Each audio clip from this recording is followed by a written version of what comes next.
How's it going, everybody? It's the Electron Man. Well, guess what?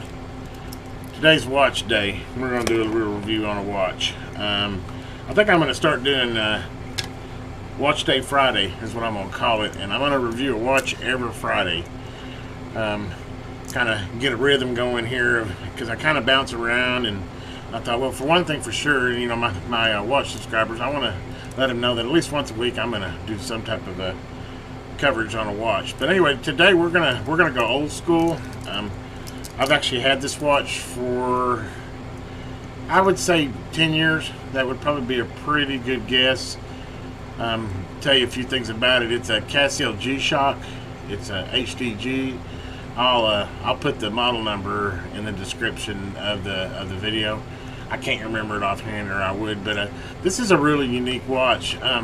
By the way, not all watches are bad investments. I went out there looking, and I can't remember exactly what I paid for it 10 years ago, but I think it was around $40 or $50. And this watch is actually, they still sell this model, which is amazing, and it retails for $160 now. So, I mean,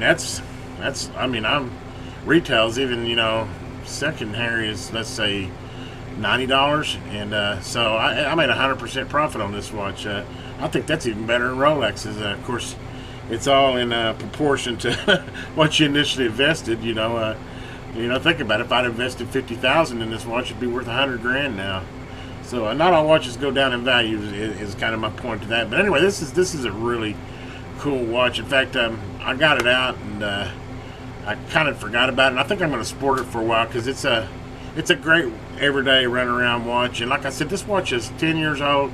It still has the original battery in it. I've done absolutely nothing to it. The crystal still looks good, and you know, that's with me working on mowers and cars and everything else. I know I wore this watch for, holy golly, probably a couple of years consistently. Of course, I've got a lot more watches now, so I kind of rotate them around. But anyway, let me bring it around this way. Maybe you can see if you get a really good view of this watch. Hopefully that gets you a good view of it. We're going to go through all the specs on it as far as weight and dial size. Of course, it's not like a super giant. I mean, if you actually go the size of the watch, it's a 47.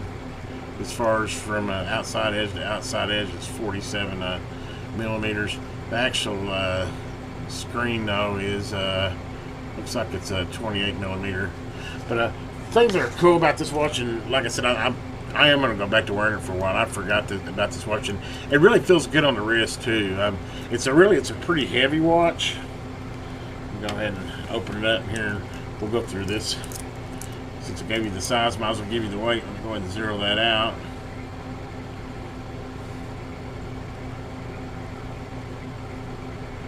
Come on, there we go. Zeroed out. 137 grams. So she's no light watch, and it's a G-Shock, you know, which I'm not sure if you're familiar with Casios and G-Shocks, but they're like their sport heavy-duty watches, and this one's really unique. Couple things. One is that it uses satellite to set its time. It has an auto. If you're outside, and in fact, if you push, I believe it's this button right here. Yeah, see where it says get. If I was outside, it would show me bars of I guess it's satellite that's pulling it from, or radio. It's probably radio, but anyway, it will actually it'll actually set the time and date for you, which is super cool. I mean, you don't even have to go through the trouble. You can manually set it too, but you also have the option of using the radio in it. Whenever those bars right down at the bottom, it'll show you what your receive level is. If you've got 3 bars down there, right there at the bottom there. It'll auto update the time. I'm inside of a steel building with a steel roof right now, so it's not getting any bars at all there. Up here in the left-hand corner, you see that indicator there, and it's got those little 3 bars there. Well, that's the solar power, and this is why this watch is 10 years old and never had a battery. This watch actually solar recharges itself, and so you can actually, you know, as long as you're getting outside or getting in some bright sunlight, it will actually charge itself back up. And I think it's a long time that it'll run without in the dark. It seems like it's like a couple months that it'll actually work in the dark before it needs to be charged again in the solar. And actually that indicator right there at the top is showing you what your current solar charge is, which Mine's actually at max right now. It works pretty good in incandescent light too. It seems like it even charges the cells. I had it in my watch case, but it's got a glass front, and it was on the top case, so it's had light going to it, so it's well charged. But anyway, get you another good view of it. I don't know what else I can tell you. It's got a couple other cool little features. It's actually got this feature over here on the left where you can memory, like, you know, an event, basically, like, I don't know, maybe you were starting a rafting trip, or let's say you were starting a road trip and you wanted to know exactly what time you start. You can hit this button here, and I think there's 30 of them. You can actually do a timestamp, and it'll timestamp that and put it in memory. So then you can later go back and pull that time up and, you know, see what time you actually started. Or I mean, that's a few things, but it's got 30 of them. I don't know how useful that is, but I mean, it's kind of a cool feature that I haven't seen in another watch.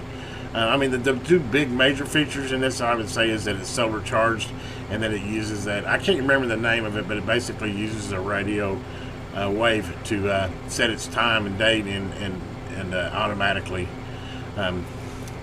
It's also got, it's got the nice glow, kind of like an Indigo on a Timex, as far as the whole back glows for the light. And it's also got an auto. I don't have it turned on right now, to where actually it'll sense how your wrist turns, and it'll turn the light on when you turn the wrist. Which it's not the only watch that does that. I believe it does that. It seems like I'd have to find to turn it back on, but it's actually, it needs a, I don't know, I can sit here and hunt and find it, but I'm pretty sure it does. It's got the auto light to where you just flip your wrist. Because I remember when I'd sleep with this, if I wanted to see the time, I could just turn my wrist and the light would light up for a couple of seconds. Of course, I think it's dependent on how well your battery is charged too, because if it's in low power mode, then it won't do that. But anyway, I just, you know, like I said, I kind of wanted to do a watch Friday. I think is what I'm going to start doing. Every Friday, I'm going to go through one of my watches and kind of give you a quick review on it. Band-wise, this is, I mean, again, this has been a well-used band, and it's still really in good shape. It's got really unique as far as adjusting the lengths on it. If you look at the back here, it's got those little notches, and you know, on a typical watch, your piece that connects right here, it's got like a little pin with a spring. Well, that's how you do these. You just get a screwdriver and you pull it back, and you can actually separate these links and then take the link out and clip it back in like you would a new watch band, which is unique. I haven't seen many bands that have it. You can actually see the little arrows there, and that's, hopefully you can see those little arrows there. But that's what those little arrows are for. They're telling you that's where your pin is, that you can remove your pin and shorten and lengthen the band. This watch has got plenty of room. In fact, I've got it, I didn't take any bands out, but I got it on the smallest. You got a small, about a 1/4 inch adjustment you can make on this side, and I've actually got it at its smallest right now. And I have pretty big wrist, and it fits my wrist perfect. Let me go ahead and put it on here and kind of show you what it looks like. I mean, it's a big watch, but I like sporting a big watch, and I have to say, this is one of the best Casio watches I own, and I own like 5 or 6 of them. I'm a big Casio fan. I really like the G-Shocks. I was shocked that this watch retails for $160 now, but I mean, this is one of them watches, if you purchased it, it could be a watch you could keep for, well, I've had this one for 10 years, you know, I mean, it could be almost a lifetime watch. I mean, it's very, very well made. You can feel it when you hold it. But anyway, I'll go ahead and end this video with my watch of the Watch Friday, and hopefully enjoy this little segment, and give me some feedback if you think this is a cool thing for me to do. That, you know, then you can look forward to every Friday I'll do a watch review Friday. But I was actually planning on building some shelves today, which I don't know where that fits into my channel as far as electronics and stuff. But you know, I moved into a new shop, and I need to build some shelves. But I ended up tweaking my back and kind of sitting on a heating pad today, trying to kind of mend that back. So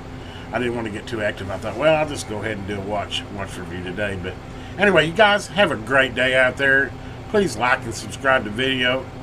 This is the Electron Man.